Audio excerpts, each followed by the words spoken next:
Hello friends, आपका फिर से स्वागत है हमारे चैनल फर्स्ट स्टेप एकेडमी पर। जैसा कि आपको पता है, हम यहाँ साइंस की वीडियो बना रहे हैं और हमारे 2 वीडियो ग्लैंड्स के आ चुके हैं। प्रीवियस वीडियो हमारा पीयूष ग्रंथि के बारे में था। पीयूष ग्रंथि के बारे में जितना भी हो सकता है, जितने क्वेश्चन बनते हैं, आपको सारी चीज़ें इसमें बताई गई हैं। हमारा प्रयास यही कि आपको ज़्यादा से ज़्यादा मैटर प्रोवाइड किया जाए ताकि आपके क्वेश्चन ज़्यादा से ज़्यादा सरल हो सकें। आज हमारा टॉपिक है मस्तिष्क के ही अंतर्गत मैं आपको बताने वाला हूँ। जो हमारा फर्स्ट वीडियो था उसके अंतर्गत एक डायग्राम हमने बनाया था। उसमें आपको बताया था कि हमें कौन कौन से अंतःस्रावी ग्रंथियों की चर्चा करनी है। तो पहले मस्तिष्क में स्थित हमारी स्थित जो होती है पीयूष ग्रंथि, उसकी हम चर्चा कर चुके हैं। दूसरी ग्रंथि की हमको चर्चा करनी है जिसका नाम है पीनियल ग्रंथि। पीनियल ग्लैंड की चर्चा हमें करनी है। यह भी हमारे मस्तिष्क में होती है और उपस्थिति के कारण, याद होगा आपको मैंने बताया था कि जो पीयूष ग्रंथि थी वह उपस्थिति के कारण हाइपोथैलेमस, जो मस्तिष्क का भाग होता है, हाइपोथैलेमस के नीचे उपस्थित होती है। इस कारण से उसको हम क्या बोलते थे, उसका नाम क्या था, हाइपोफाइसिस नाम था। किसका? पीयूष का। पर यहाँ बात हो रही है, हाइपोफाइसिस वर्ड हमने दिया था क्योंकि वह हाइपोथैलेमस के नीचे स्थित थी। अब जो ये पीनियल ग्रंथि की हम बात कर रहे हैं, ये भी मस्तिष्क में उपस्थित पाई जाती है और यह जो होती है, जो हमारा हाइपोथैलेमस नामक संरचना है, मस्तिष्क का भाग है, हाइपोथैलेमस के ऊपर पाया जाता है डायनसेफेलॉन। मस्तिष्क के अग्रभाग की चर्चा हो रही है। हाइपोथैलेमस के ऊपर होता है डायनसेफेलॉन, जिससे आप समझिए इसको, ऐसी कुछ संरचना है।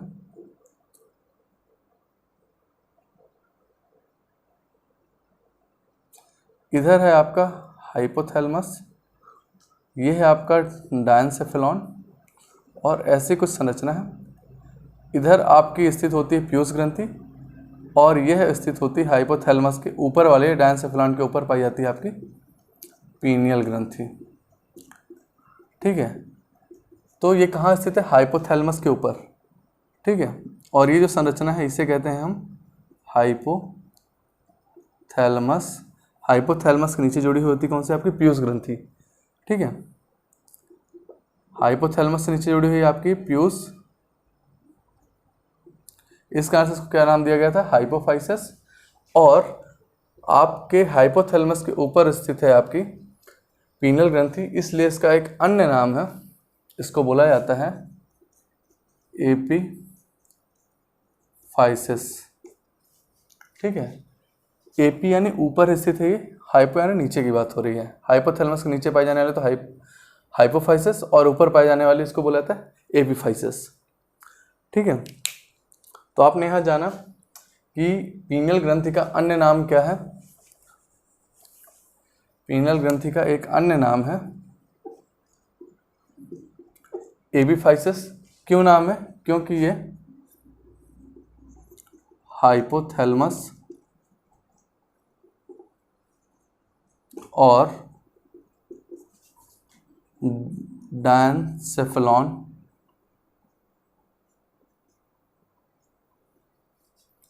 ठीक है, डायनसेफेलॉन के ऊपर पाई जाती है संरचना, इसलिए इसका एक अन्य नाम क्या है? एपीफाइसिस के नाम से भी इसको जानते हैं। अब ये मस्तिष्क की स्थिति आपने बता दी, स्थित कहाँ है, सॉरी ये ग्रंथि जो है स्थित कहाँ है, आपने आंसर बताया इसका मस्तिष्क में। मस्तिष्क में कहाँ? हाइपोथैलेमस के ऊपर या डायनसेफेलॉन के ऊपर पाई जाती है। फिर इसका पूछा जाता है इसका भार कितना होता है, तो इसका भार होता है 150 ग्राम। याद रहे, सबसे छोटी ग्रंथि आपकी कौन सी है? पीयूष ग्रंथि। ठीक है, पीयूष ग्रंथि के बाद पाई जाने वाली ये 150 ग्राम, यानी सॉरी 1.5 ग्राम है, 150 ग्राम बोल रहा हूँ, 1.5 ग्राम इसका होता है वजन। और पीयूष ग्रंथि का कितना होता है? 0.5 से 0.6 अप्रॉक्स। ठीक है, तो सबसे छोटी ग्रंथि कौन सी होती है? पीयूष ग्रंथि। पीयूष ग्रंथि के बाद दूसरी सबसे छोटी ग्रंथि होती है मानव शरीर की पीनियल ग्रंथि। ठीक है, तो इसका भार कितना होता है? 1 से मतलब 1 या 1.5 ग्राम जिससे आप बोलते हैं, 1.5 ग्राम इसका भार होता है। अब यह मस्तिष्क में उपस्थित होने वाली जो ग्रंथि होती है, यह मनुष्य के शरीर में भ्रूणावस्था के दौरान यानी माँ के गर्भ में भ्रूणावस्था के दौरान पूर्णतः परिपक्व हो जाती, डेवलप हो जाती, पूरी तरह डेवलप होने वाली यह ग्रंथि है। और जैसे जैसे वह 7 से 9 वर्ष की अवस्था में आता है, इंसान 7 से 9 वर्ष की अवस्था में यह पूर्णतः समाप्त हो जाती। ठीक है, पीनल ग्रंथि धीरे धीरे समाप्त होने लगती है। ठीक, भ्रूणावस्था के दौरान यह पूर्णतः परिपक्व हो जाती है मानव शरीर में, और जैसे जैसे आपकी एज बढ़ती जाती है, 7 से 9 वर्ष की एज होती है, यह ग्रंथि ऑटोमेटिक धीरे धीरे ह्रास होता है, डेप्रिसिएशन हो जाता है और ये समाप्त हो जाती है। ठीक है, इसमें आपने जाना इसका अन्य नाम क्या है, एपिफाइसिस, क्योंकि इसकी स्थिति कारण स्थित कहाँ होती है, मस्तिष्क में होती है। भार कितना है, लगभग 1.5 ग्राम होता है। यह दूसरी सबसे छोटी ग्रंथि है, सबसे छोटी अंतःस्रावी ग्रंथि है। सेकंड स्मॉलेस्ट एंडोक्राइन ग्लैंड है ये, दूसरी सबसे छोटी अंतःस्रावी ग्रंथि। इसका निर्माण कब होता है, भ्रूणावस्था के दौरान माँ के गर्भ में ही हो जाता है, पूर्णतः परिपक्व हो जाती है, और 7 से 9 वर्ष की अवस्था में ये पूर्णतः धीरे धीरे समाप्त हो जाते हैं। अब हम पढ़ रहे हैं पीनियल ग्लैंड। ठीक है, पीनियल ग्रंथि के बारे में पढ़ रहे हैं। अब इसके द्वारा, इस ग्रंथि के द्वारा कुछ हार्मोन का स्रावण होता है। इसको मैं हटा देता हूँ, इसका स्क्रीनशॉट ले लें, आगे बढ़ते हैं। आगे बढ़ते हैं।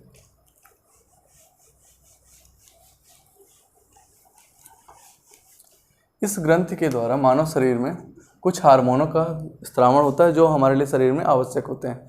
तो पहला हार्मोन हमें पढ़ना है जिसका नाम है सेरोटोनिन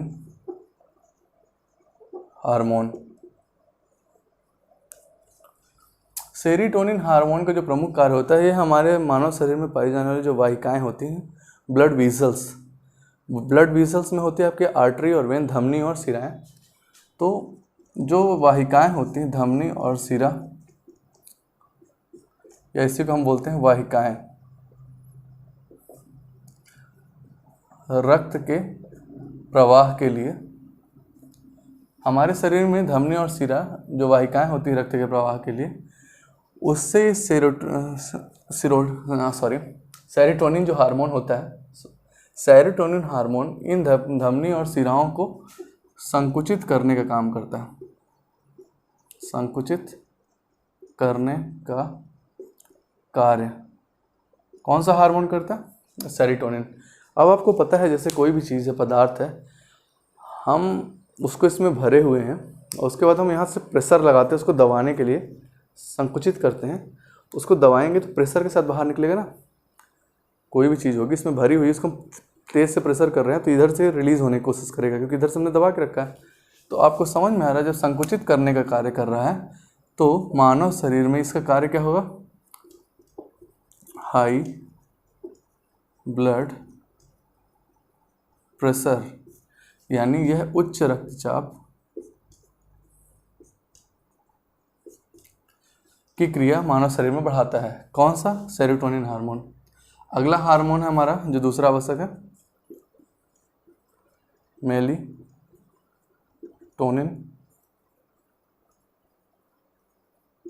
हार्मोन।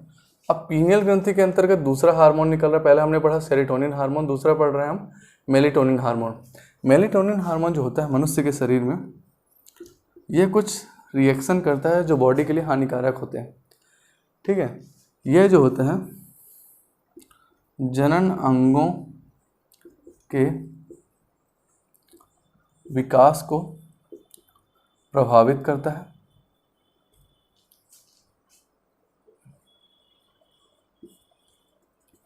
यानी आपके शरीर में जो रिप्रोडक्शन ऑर्गन होते हैं, जनन अंग होते हैं, उनके विकास को यह पूर्णतः प्रभावित कर देता है, और जिसके कारण आपके शरीर में जनन अंग की जनन प्रक्रिया प्रभावित होती है शरीर में। ठीक है, जनन कार्य शरीर प्रॉपर नहीं कर पाता है, और हमारे शरीर में जो अगली पीढ़ी होती है उनके शरीर में या उनका विकास प्रभावित हो जाता है। ठीक है, आगे चर्चा करते हैं। बात कर रहे हैं मेलाटोनिन हार्मोन की। जनन अंगों के विकास को प्रभावित करता है। अगला है, आपको दिख रहा हो मेलाटोनिन, एक हार्मोन मैंने बताया था पीयूष ग्रंथि के अग्रभाग से निकलने वाला हार्मोन था, उसका नाम था मेलानोसाइट हार्मोन। आपको कुछ नाम सेम समझ में आ रहा होगा, MCH हार्मोन, MCSH, इसी को मैंने आपको बताया था MSH हार्मोन कहा जाता है किसको, जो पीयूष ग्रंथि के अग्रभाग से निकलने वाला। तो सेम जो मेलाटोनिन हार्मोन जो है, यह मनुष्य के शरीर में क्रिया तो नहीं करता है, इसका बहुत योगदान नहीं रहता है, पर जो MSH हार्मोन है, MSH हार्मोन के कार्यों के विपरीत कार्य करता है।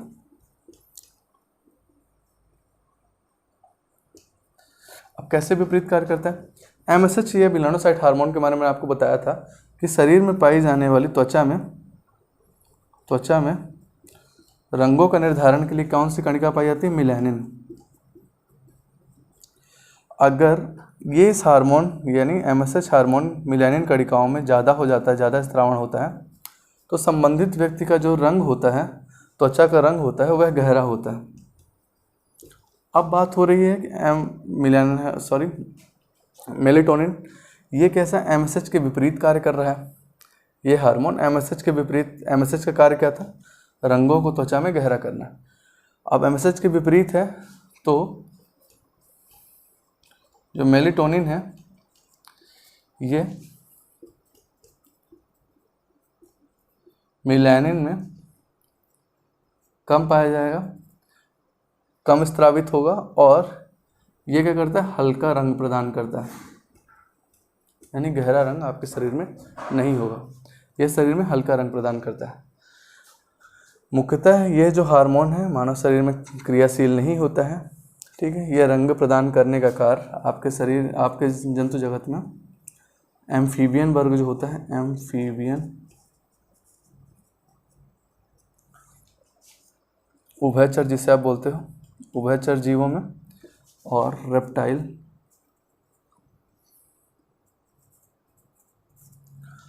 जो रेंग कर चलने वाले जीव होते हैं, रेंग कर चलने वाले। तो जैसे आपने सुना होगा, ये देखा होगा, गिरगिटान होता है, गिरदान होता है, मेंढक होता है, ये आप देखोगे कि ये अपने शरीर का रंगों का बदलाव कर सकते हैं, रंगों का बदलाव करते हैं।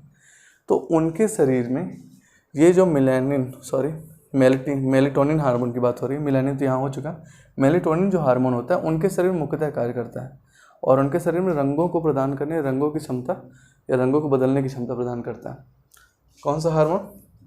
Melatonin hormone. और सेरोटोनिन हार्मोन आपने पढ़ लिया, ये धमनी शिराओं को संकुचित करके हाई ब्लड प्रेशर की कंडीशन शरीर में निर्मित करता है। तो ये कुछ जो इम्पोर्टेंट काम था हार्मोन का, वो मैंने आपको बताया। 2 हार्मोन इसके शरीर में पाए जाते हैं, इस ग्रंथि के द्वारा हमारे शरीर के अंतर्गत सेक्रेट होते हैं और ये कार्य करते हैं। आगे बढ़ते हैं, स्क्रीनशॉट ले लें इसे। ये मुख्यतः कहाँ पाए जाएंगे याद रखिएगा, एम्फीबियन उभयचर जीवों में, रेप्टाइल और रेंग कर चलने वाले जीवों में मुख्यतः ही पाए जाते हैं। उभयचर जीव और रेंग कर चलने वाले रेप्टाइल और एम्फीबियन वर्गों में यह हार्मोन मुख्यतः पाया जाता है। मनुष्य के शरीर में इसका कोई विशेष कार्य रहता नहीं, ये हल्का रंग प्रदान करने का कार्य करता है, ठीक है। और ये जनन अंगों के विकास को प्रभावित करता है, यानी उसको संकुचित कर देता है और जनन अंगों का विकास नहीं हो पाता पूर्णतः इसी हार्मोन के कारण।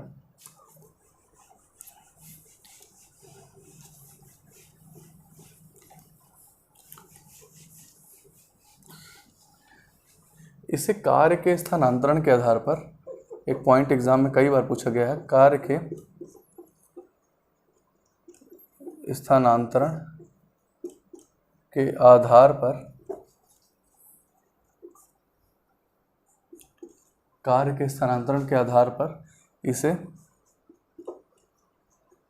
तीसरी आंख कहा जाता है।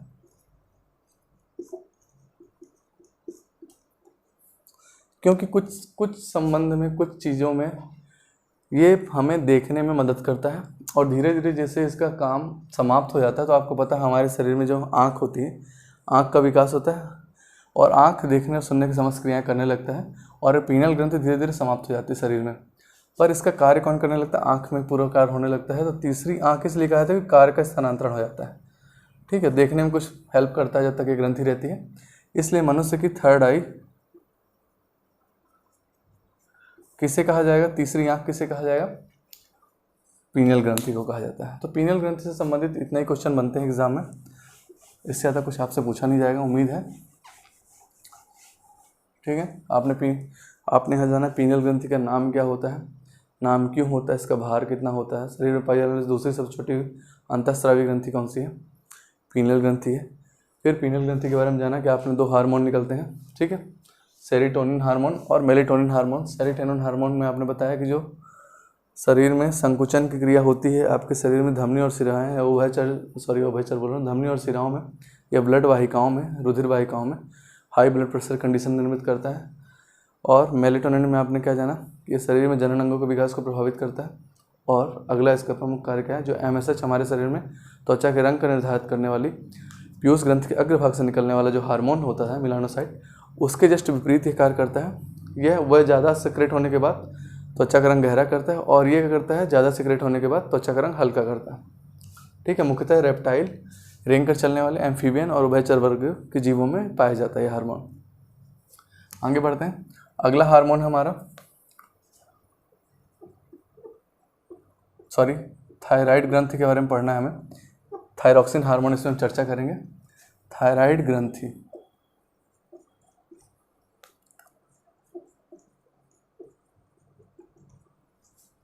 थायरॉइड ग्लैंड पढ़ना है हमें। पहला प्रश्न आता है थायराइड ग्रंथि स्थित कहाँ होती है। तो हमने मस्तिष्क की दोनों ग्रंथियाँ पढ़ ली। मस्तिष्क से हम थोड़ा नीचे आएंगे तो हमारे गले में पाई जाती थायराइड ग्रंथि, ठीक है, थायराइड ग्रंथि, और इसी से होती पैराथायराइड ग्रंथि, ऊपर दो नीचे। तो अभी हम बात करें थायराइड ग्रंथि के बारे में। तो स्थित कहाँ है, यह गले में, कहाँ पाई जाती है, गले में स्थित होती है। फिर पूछा था इसका भार कितना होता है। इसका जो भार होता है वह होता है 4 से 6 ग्राम, और इसका जो आकार होता है, आकार अंग्रेजी के कैपिटल H की जैसे। आप देखोगे यहाँ जो संरचना है तो कुछ ऐसे ही आपको दिखेगी, ये और यहाँ से जुड़ी हुई है। तो अंग्रेजी में कुछ कैपिटल H की भांति संरचना दिखती है, पर कैपिटल H के साथ यहाँ भी ये संरचना जुड़ी हुई होती है, कुछ यहाँ भी संरचना जुड़ी होती है। इस कारण से इसकी जो संरचना है या स्वरूप जो है जंतु जगत में तितली की तरह दिखता है, बटरफ्लाई की तरह, तितली बटरफ्लाई की तरह। यानी पूछा जाता है कि मानव शरीर की कौन सी ग्रंथि है जो बटरफ्लाई की तरह दिखती है, तितली की तरह संरचना दिखती है। तो उसका आंसर क्या हो जाएगा आपका, थायराइड ग्रंथि। तो आपने कुछ बेसिक चीज़ जानी। स्थित कहाँ होती, गले में, भार कितना, 4 से 6 ग्राम, आकार अंग्रेजी कैपिटल H की भांति होता है, संरचना कैसी होती थी, बटरफ्लाई तितली की भांति होती है, ठीक है। आगे बढ़ते हैं। यह भार और आकार के आधार पर शरीर की दूसरी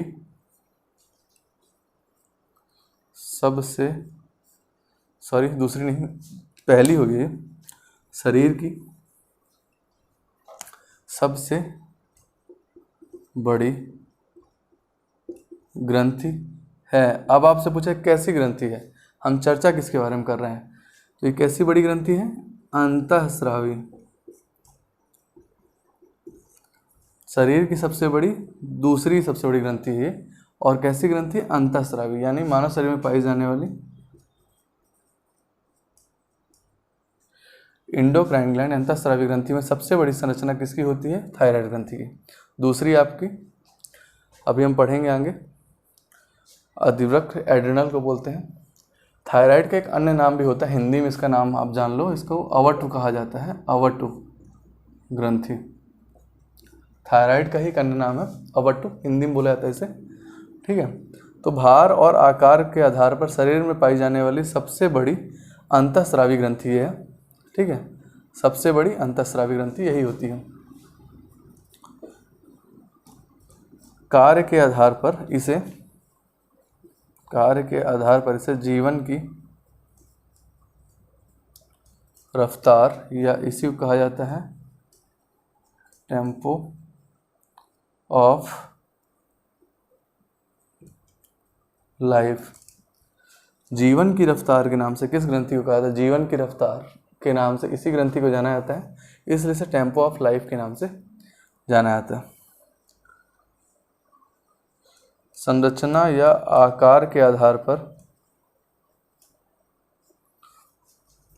इसे आदम एप्पल या इसी को एडम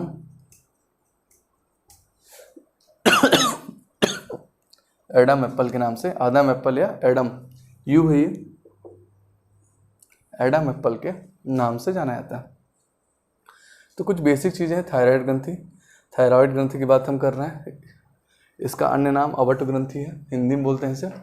स्थित गले में होती, भार 4 से 6 ग्राम, आकार अंग्रेजी कैपिटल एच की भांति, संरचना तितली की भांति। भार और आकार के आधार पर शरीर में पाई जाने वाली सबसे बड़ी अंतःस्रावी ग्रंथि है। कार्य जीवन की रफ्तार, टेम्पो ऑफ लाइफ के नाम से जाना जाता है इसे। कार्य के आधार पर, संरचना या आकार के आधार पर इसे एडम एप्पल या आदम एप्पल कहा जाता है। ठीक है, आगे बढ़ते, स्क्रीनशॉट ले लें इसके। अभी थायराइड ग्रंथि का हमने शुरू नहीं किया, क्या इसमें क्वेश्चन बनते हैं, कैसे बनते हैं। ये बेसिक से क्वेश्चन है जो आपको बताए गए हैं, जो आते हैं एग्जाम में।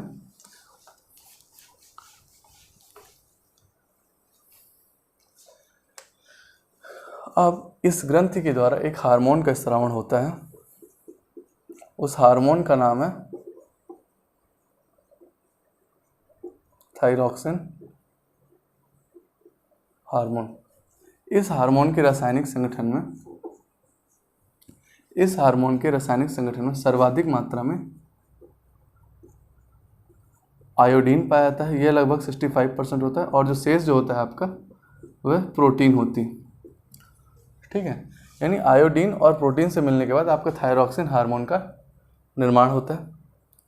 ठीक है, इस थायरॉक्सिन हार्मोन के स्रावण से कुछ बीमारियां होती हैं, अति स्रावण और अल्प स्रावण। आपने सुना होगा, अगर आप जो आयोडीन का सर्वाधिक अच्छा स्रोत नमक को माना जाता है, और शैवालों में लैमिनेरिया शैवाल को माना जाता है। तो अगर आयोडीन की कमी हो जाती है आपके शरीर में, तो आपके शरीर में घेंगा नामक रोग हो जाता है, और घेंगा नामक रोग प्रभावित क्या करता है? आपकी थायराइड ग्रंथि को। तो यही हम बात करने वाले हैं, ये थायरॉक्सिन हार्मोन है, क्योंकि पूरा आयोडीन से लगभग बना हुआ है। तो इस हार्मोन के अल्प स्रावण और अति स्रावण से जो बीमारियाँ होती है उसकी चर्चा हमको करनी है हम। ठीक है, आगे बढ़ते हैं।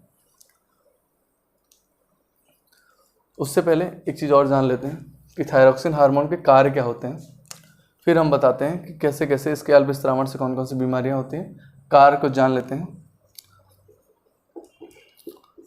थायरॉक्सिन हार्मोन के कार्य, पहला कार्य इसका है शरीर के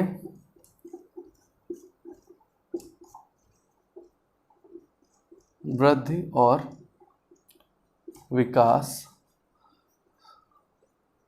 संबंधी कार्य यह करता है। पीयूष ग्रंथि के अग्रभाग से निकलने वाले सोमैटोट्रोपिन हार्मोन या जीएच हार्मोन ग्रोथ हार्मोन के कार्यों में हेल्प करता है, और उस हार्मोन का कार्य होता है शरीर की वृद्धि और विकास का कार्य करना।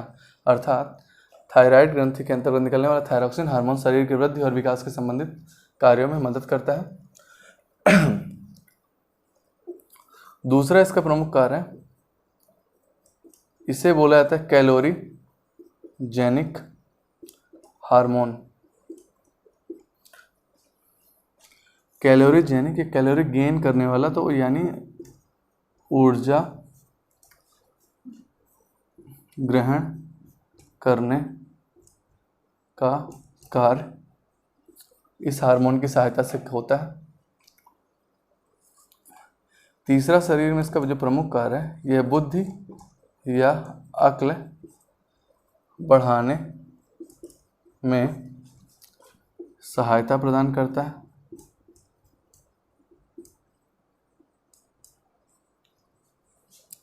चौथा इसका प्रमुख कार्य, शरीर में जो उपापचय क्रिया होती है, उपा यानी पाचन के उपरांत होने वाली मेटाबॉलिज्म प्रोसेस की बात हो रही है, उपापचय क्रिया को करने में सहायता प्रदान करता है। पांचवा इसका प्रमुख कारण, मेंढक की बात करते हैं। मेंढक का जो जीवन चक्र होता है 3 अवस्था में होता है, लार्वा अवस्था, वयस्क अवस्था और सुसुप्तावस्था। यानी जो लार्वा स्टेज होती है मेंढक की, तो मेंढक के लार्वा को टैडपोल कहा जाता है। टैडपोल, ये बहुत एग्जाम में क्वेश्चन है। मेंढक की लार्वा टैडपोल से वयस्का अवस्था अडल्ट स्टेज में लाने के लिए कायांतरण क्रिया, यानी इसे बोलते हैं मेटामॉर्फिज्म,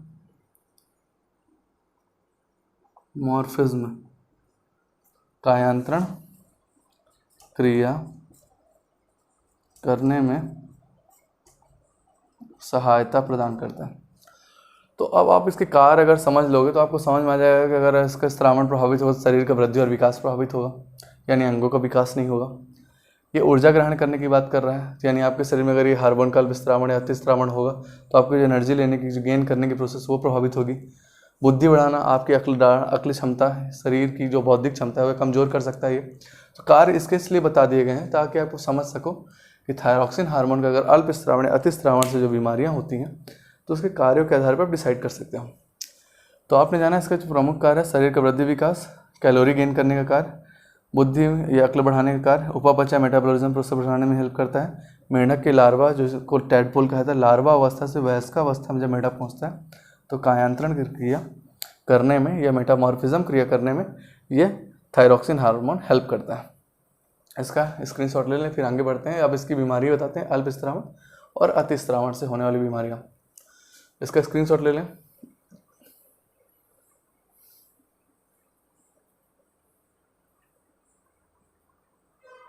आगे बढ़ते हैं।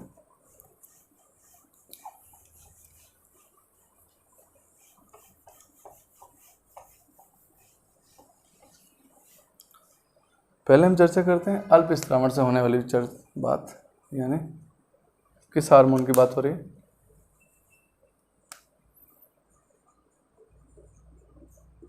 थायरॉक्सिन हार्मोन का अल्पस्रावण से होने वाले रोग की बात हम कर रहे हैं। पहला है जड़ मानवता रोग, इसे हम बोलते हैं क्रिटिनिज्म।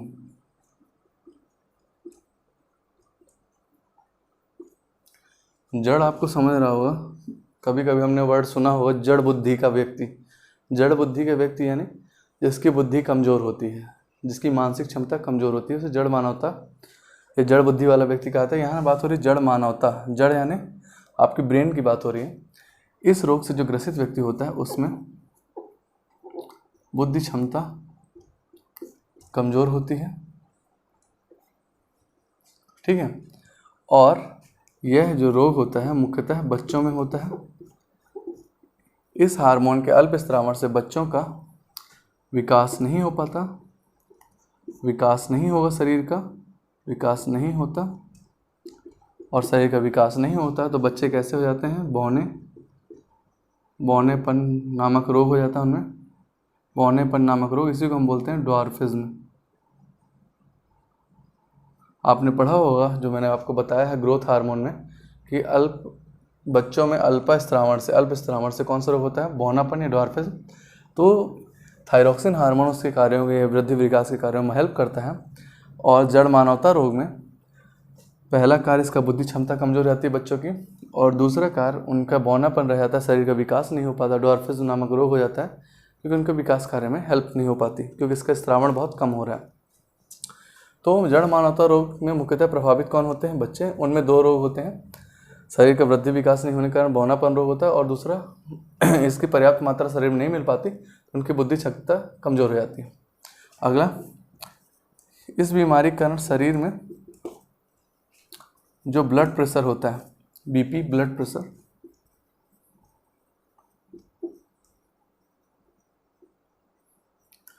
वह लो हो जाता है, काफ़ी लो हो जाता है शरीर में। ब्लड प्रेशर लो करने का कार्य यह करता है, जड़मानवता रोग। ठीक है, ये अल्प श्रावण से होने वाली बीमारियां हैं। दूसरी हम बात कर रहे हैं सामान्य घेंघा रोग। इसका नाम इंग्लिश में बोलते हैं हम सिंपल गॉइटर डिजीज। सामान्य घेंघा रोग अल्प श्रावण से होता है। आपको पता है, जब आपके शरीर में आयोडीन की कमी हो जाती है तो आपकी जो थायराइड ग्रंथि होती है, थायराइड ग्रंथि यानी आयोडीन की कमी क्यों हुई? क्योंकि आपके शरीर में थायरॉक्सिन हार्मोन कम हो गया, क्योंकि आयोडीन से बना हुआ है। जैसे आपके शरीर में आयोडीन की कमी होती है तो ये थायराइड ग्रंथि होती है, इसका जो विकास होता है अनियंत्रित हो जाता है, यानी ये बढ़ जाती है, संरचना इसके शरीर में बढ़ जाती है। तो फिर आप पट्टी वगैरह लगाते हो इसमें। तो सामान्य घेंघा रोग में इससे क्या होता है, थायराइड ग्रंथि बड़ी हो जाती है, थायराइड ग्रंथि बड़ी हो जाती है और आपके शरीर में थायरॉक्सिन हार्मोन का स्त्रावण जो होता है पूर्णतः प्रभावित हो जाता है। थायरॉक्सिन हार्मोन के प्रभावित होने से ये आपके शरीर में समस्त क्रियाएं, पाचन की क्रियाएं प्रभावित होने लगती हैं। ठीक है, तो सामान्य घेंघा रोग में क्या होता है, थायराइड ग्रंथि बड़ी हो जाती है। अब आपको एक प्रश्न पूछा जाता है, क्या कारण है कि पहाड़ी क्षेत्रों में यह सामान्य घेंघा नामक रोग ज़्यादा होता है स्थलीय क्षेत्रों की तुलना में? तो इसका सिंपल सा उदाहरण ये है कि जो पहाड़ी क्षेत्र होते हैं, पहाड़ी क्षेत्र में ऊंचे ढलान होते हैं। ऊंचे ढलान, आपने ऐसे ढलान बनाए और ऊंचे ढलान में आपके खेत होते हैं। जैसे आपका वर्षा जल यहाँ एकत्र होता है, आयोडीन एक जल में घुलनशील पदार्थ है, तो जैसे बारिश होती है तो ये मिट्टी के साथ, मृदा के साथ जो आयोडीन होती है वह जल के साथ वो धीरे धीरे स्थल क्षेत्रों में आ जाती है। तो जो पहाड़ी क्षेत्र होते हैं वहाँ की जलवायु में और मृदा में, क्योंकि खनिज लवण है, मृदा में पाया जाता है, तो वहाँ की मृदा में यह आयोडीन पदार्थ नहीं पाया जाता। इस कारण से स्थल क्षेत्रों की तुलना में पहाड़ी क्षेत्रों में ज़्यादा घेंघा रोग की संभावना होती है। इसका रीज़न समझा आपने? क्योंकि वहाँ ढलान होती है और जल वर्षा होने के कारण ढलान के साथ आयोडीन बारिश के पानी के साथ शरीर नीचे चला आता है स्थल क्षेत्रों में।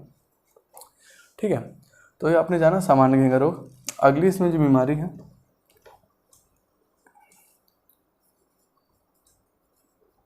मिक्सीडीमा, इसको बोलते हैं मिक्सीडीमा। यह बीमारी मुख्यतः महिलाओं में होती है। थायरॉक्सिन हार्मोन का अल्पस्रावन होता है तो डॉक्टर बोलता है महिलाओं में वजन बढ़ जाना, उनके शरीर में वसा का, यानी महिलाओं के जो अंगों में, जैसे आँख के नीचे, जोड़ों में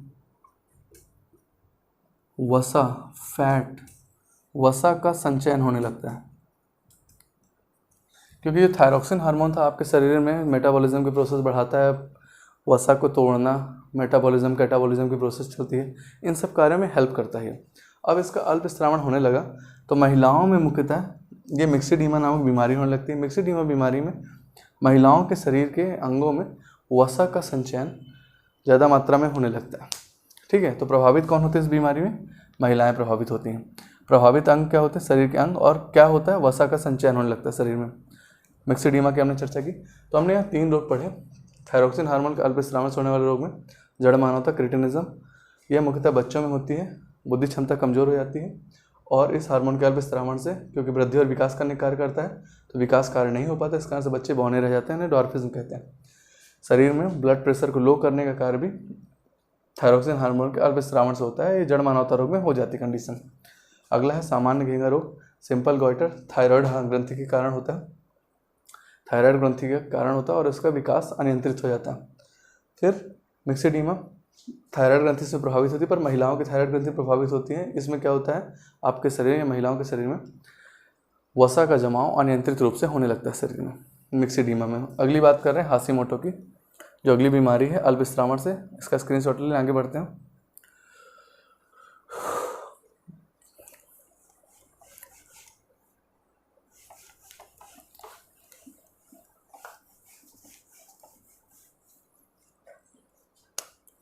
चौथी बीमारी है आपकी हाशिमोटो।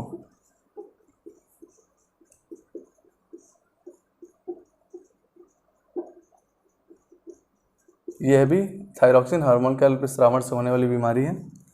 यह जो वर्ड है, एक डॉक्टर थे जापान के, उनका नाम था हाशिमोटो। इन्होंने सर्वप्रथम इस बीमारी की खोज की थी। तो डॉक्टर थे कहाँ के? जापान देश के। उनका नाम हाशिमोटो के नाम, उन्हीं के नाम से पड़ा है इस बीमारी का नाम। इस बीमारी के कारण जो स्व प्रतिरक्षा तंत्र होता है, ऑटो इम्यून सिस्टम, यह पूर्णतः प्रभावित हो जाता है।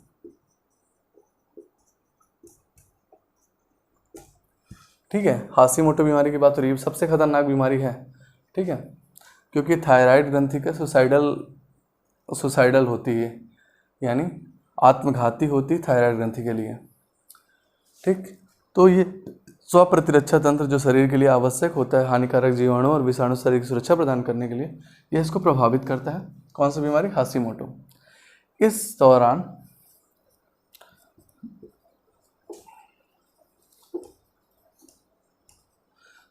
थायराइड ग्लैंड के एंटीजन के विपरीत इस बीमारी यानी अल्प स्रावन से शरीर में एंटीबॉडी का निर्माण होने लगता है। एंटीबॉडी का निर्माण होने लगता है। एंटीबॉडी के निर्माण होने के कारण आपकी जो इम्यूनिटी है वह प्रभावित होने लगती है। इम्यूनिटी प्रभावित होने लगती है तो प्रतिरक्षा तंत्र निष्क्रिय हो जाता है और संबंधित व्यक्ति विभिन्न प्रकार की बीमारियों से ग्रसित हो सकता है। इस कारण से इस बीमारी को, हाशिमोटो को,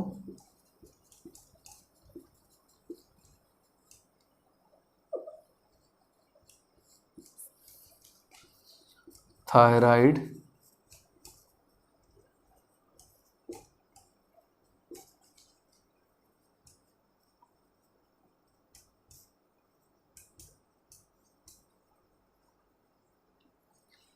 ग्रंथि की आत्महत्या वाली बीमारी कहा जाता है।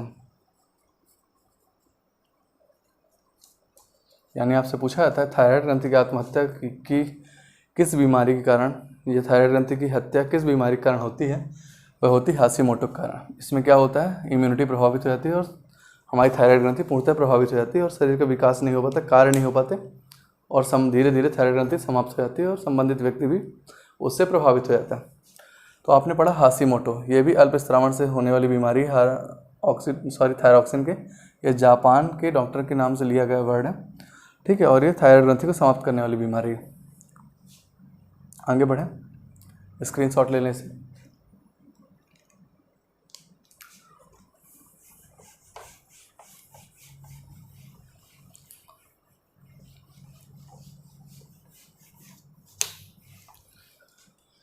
अब हम पढ़ेंगे अति स्रावन से। अभी अल्प स्रावन से 4 बीमारी हमने पढ़ ली।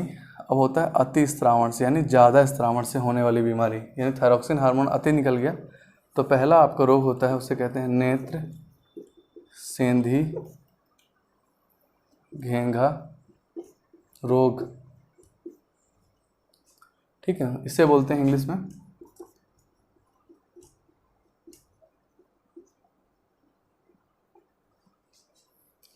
एक्सोप्थेल्मिया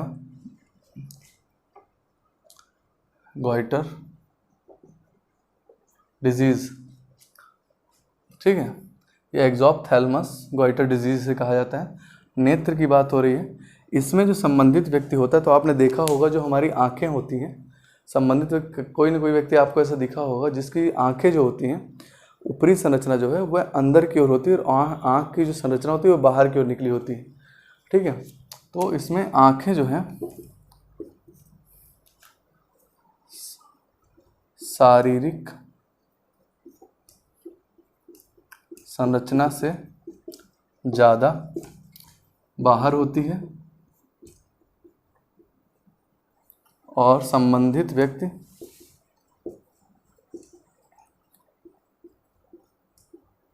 डरावना दिखता है। संबंधित व्यक्ति डरावना दिखता है। ठीक है, आंखें जो होती हैं शारीरिक संरचना से ज़्यादा होती हैं और बाहर होती हैं और संबंधित व्यक्ति डरावना दिखता है। थायरॉक्सिन हार्मोन के अति स्रावन से होने वाली अन्य बीमारी जो दूसरी है उसका नाम है प्लूमर्स।